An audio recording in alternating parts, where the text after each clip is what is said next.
What's up, guys? It's your boy T-Dog coming back at you guys with another banger, man. And if you guys haven't already, man, you guys do three things, man. Three things, just three small, short things. Number one, man, hit that like button, bro. Let's shoot for 100 likes so we'll get this video out to the algorithm.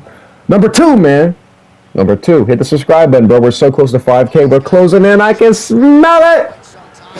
I can smell it. And number three, man. Number three. And this is something that's the most important to me. If you have let's say you drink soda a lot, no sodas today, bro. Try to drink nothing but water today. It's for everybody. Nothing but water today. Nothing but water today. No cap. Nothing but water today. I'm looking at you in the back. Nothing but water today. Okay. Now today we're gonna do something a little different, bro. I usually don't do UFC videos. I actually started off my channel with UFC videos, but just to give a quick preface what we're doing. So this is UFC 276 is coming up this Saturday, and it is headlined by Israel Adesanya, the defending champion in the middleweight division, going up against Jared Cannonier. So we're going to do fight predictions of all the fights in the main cards. It may not be a super long video. I would just say, who I think will win, maybe why, or how they could possibly lose, things like that.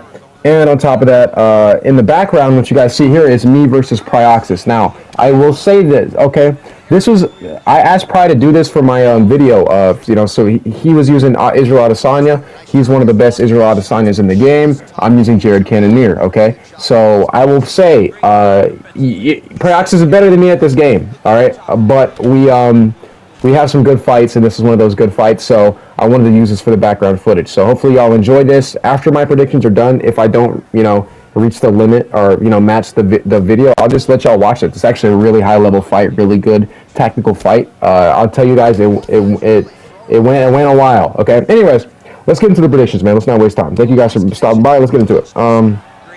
The first fight that we're going to be talking about is Pedro Munoz versus Sean O'Malley. Now, originally, it was going to be Miesha Tate versus Laura Murphy, but that actually got canceled. Laura Murphy versus Miesha Tate, I believe that got canceled. I don't know why, but so yeah, that actually got canceled, and we're gonna go to the first fight of the main card, which is opening the main card with Sean O'Malley. Sean O'Malley's no stranger to opening main cards. He's no stranger to big fight feels. He's actually had a few fights. I think he said like, I've had fights on Conor McGregor cards. So obviously Conor McGregor cards are the absolute biggest cards in the UFC, and he's opened fight cards for that. So Sean O'Malley's no stranger to having such a big audience.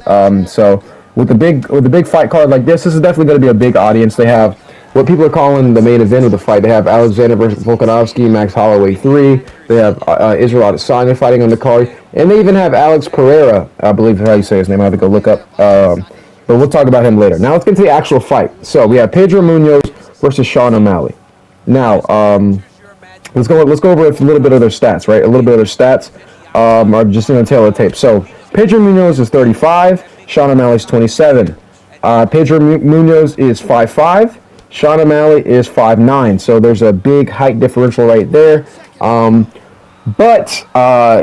we'll get into what I think about that later. Obviously, Sean O'Malley is really good at using his reach advantage. But I think Pedro Munoz will do a good job of utilizing those leg kicks. Obviously, Sean O'Malley has shown a weakness in regards to leg kicks. Okay, so they both weigh 135 pounds. But keep in mind, Sean O'Malley's 4 inches taller.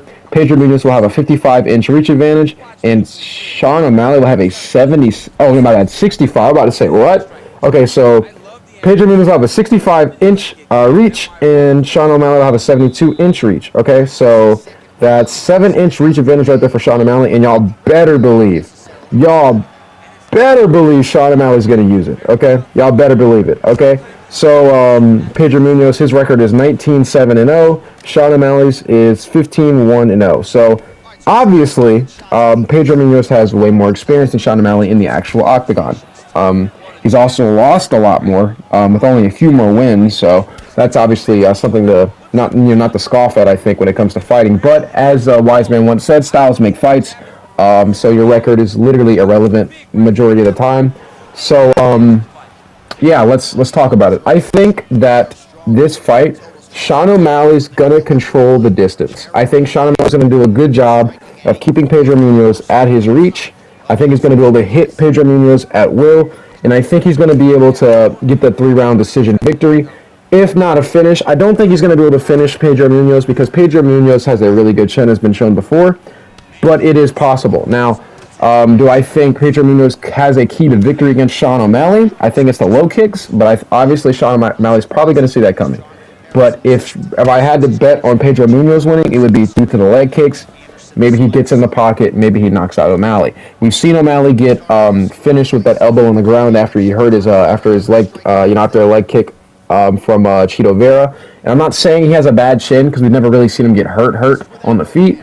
But I can see Sean O'Malley getting knocked out in a close quarter exchange before I can see Pedro Munoz getting knocked out at all. But with that being said, the probability of Sean O'Malley actually getting knocked out to me is low. But the probability of Sean O'Malley skirting to a three-round decision victory, I think it's high. I personally think it's high. I think that Sean O'Malley, he's pretty fast. I think he's too fast for Pedro Munoz, and I think he's going to be able to control those low kicks, keep him at the end of his jab, keep him at the end of his straight, maybe utilize his body kicks, his body work, his body teeps, and I think Sean O'Malley's going to get an easy three-round victory. Maybe not easy, but I think it's going to be maybe 29-27. I do think, honestly, maybe 30-20. I see O'Malley winning 3 rounds, all 3 rounds. If he loses a round, I think it'll be the first round. But that's just my opinion. Keep in mind, y'all can disagree. I'll put your thoughts in the comments. That's just my opinion. Let's go to the second fight, okay? The second fight, we got my boy Robbie Lawler. You know what I'm saying? Robbie Lawler going up against my boy Bryan Barberena. Now, let's take a look at the tail of the tape. I like doing this. It just gives you guys an idea. You know what I'm saying? So, Robbie Lawler is 29-15 in 0 with 1 no contest, and Bryan Barberena is 17-8-0. Now, try not to embarrass myself here. Robbie Lawler has over 40 fights. Okay. Robbie Lawler has over 40 fights. Barberena has about 20 something, right? Maybe almost 30, but about 20. Yeah, so about 25 fights, I think. So there's obviously a big discrepancy in the experience, and I always think that's worth mentioning. I don't necessarily look at someone's record to be like, oh, they're better than this guy. But I will say that the discrepancy in experience does mean a lot. I totally think it means a lot. But let's get into the tail of the tape, okay? Robbie Lawler is 40 years old. Barberena is 33. Okay, so Barberena's in his prime, okay? Robbie Lawler's past his prime. Height, Barberena is 6 feet tall. Robbie Lawler's 5'9", so that's about a 3-inch difference. They both weigh 170. Reach, Robbie Lawler has a 2-inch reach advantage of 74 inches, and Barberena has 72-inch reach. Now, I'm not going to pretend like I know a lot about this, about Barberena. I really don't. So I'm not going to go out on a limb and say, oh, this, that, and third. But what I will say is if Robbie Lawler gets in that zone, like that boxing zone, he still can do it, where he's like a menace. Like, y'all saw it in the William McDonald fight. If Robbie Lawler can get to that state where he's just a menace, right, where he doesn't care about getting knocked out, or he's not passive, he doesn't care about getting wrestled, then he's a problem to anyone. To a lot of people, he's a problem. But once he gets timid, if you can make Robbie Lawler back up, you can put his back against the cage and you can make him worry about wrestling or make him worry, you know what I mean? That's where Robbie Lawler loses. But when Robbie Lawler's walking forward and he doesn't care about what you have to offer, whether it's wrestling or striking, then Robbie Lawler is a good, you know what I'm saying? He's a good bet. But I don't know much about Bryan Barberena, so y'all can let me know if he's a wrestler or not. If Bryan Barberena is a wrestler, then I see Bryan Barberena winning this easily.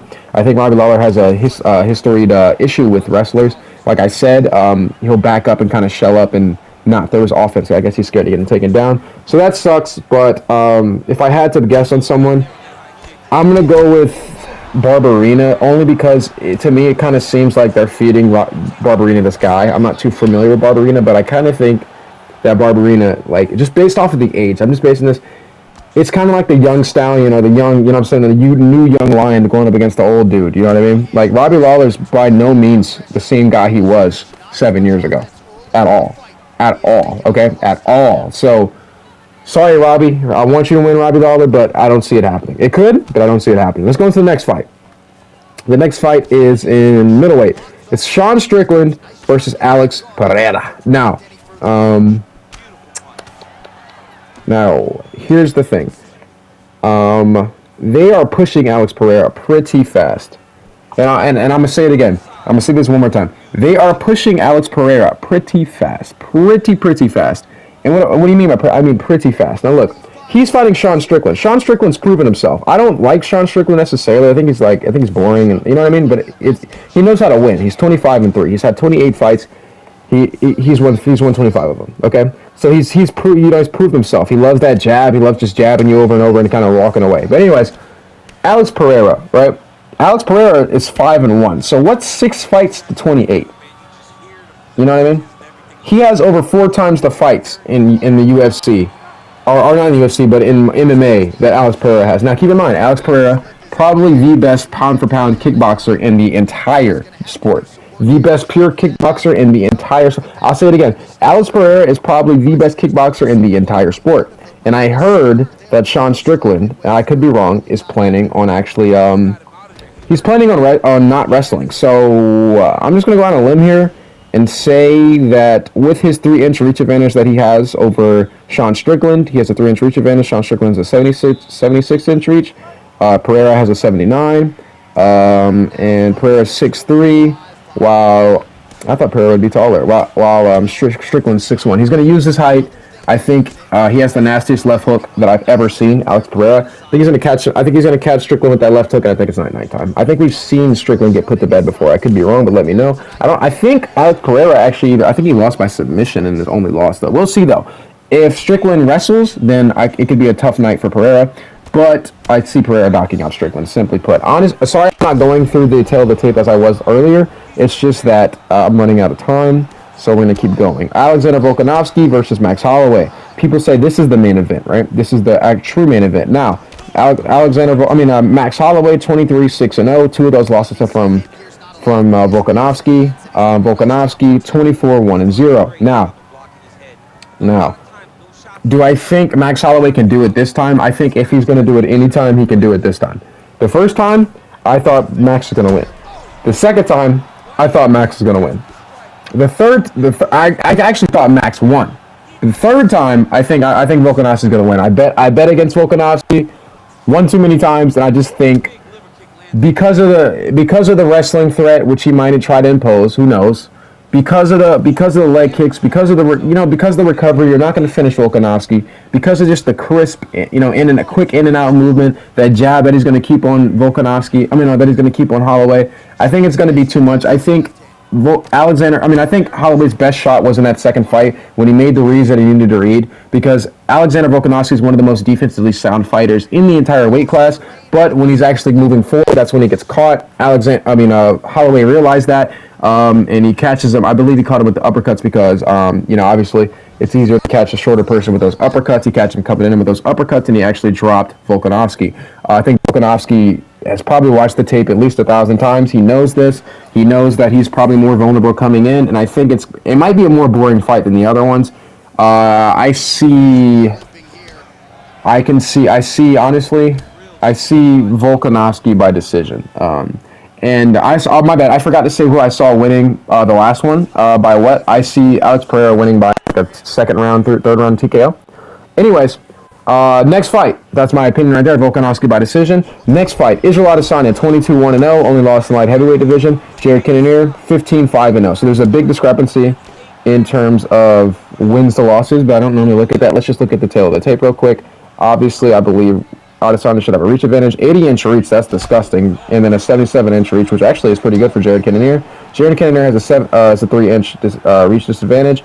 Adesanya is 6'3". Cannonier's 5'9". Okay, let's get into it though. I think that Cannonier is going to get knocked out. I think a few years ago, when Adesanya called out Cannonier, it seemed more as though Adesanya could have it could have been a bigger problem. Cannonier seemed like a bigger problem to Adesanya because of the power, because of the IQ. He's still potentially a problem. If he connects, it could be over. But I just don't see it. I think Adesanya, people forget that Adesanya has power too. People forget that Adesanya, has knocked out people with probably better chins. I think that Whitaker knocking down Jared Cannonier, beating him by decision, and I think Derek Brunson actually head kicking Jared Cannonier and dropping him, it kind of showed the holes. And I have to say, it'll be Adesanya by third round KO. Third round KO, third round TKO. So y'all let me know what you guys think in the comments. You guys think it was, good predictions? What do you guys agree with them? You guys disagree? You guys like this idea of the video? I mean, you know what I'm saying? You like this type of video? You don't like it? Let me know.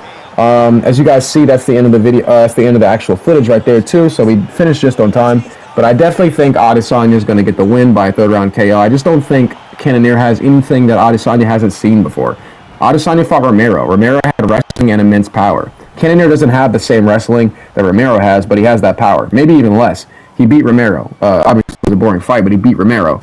Paulo Costa doesn't necessarily have power, like that much power. He's a combination type of guy. But Whitaker has a lot of power.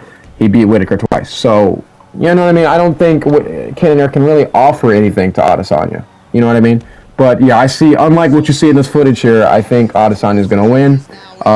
It's going to be a later KO. But anyways, thank you guys so much for stopping by, man. Y'all do something productive with your day, man. Hit that like button if you haven't already. Let's shoot for 100 likes. Totally helps out a lot.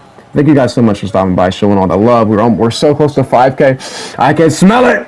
Anyways, man, y'all stay safe. It's your boy T-Dog, and I'm out.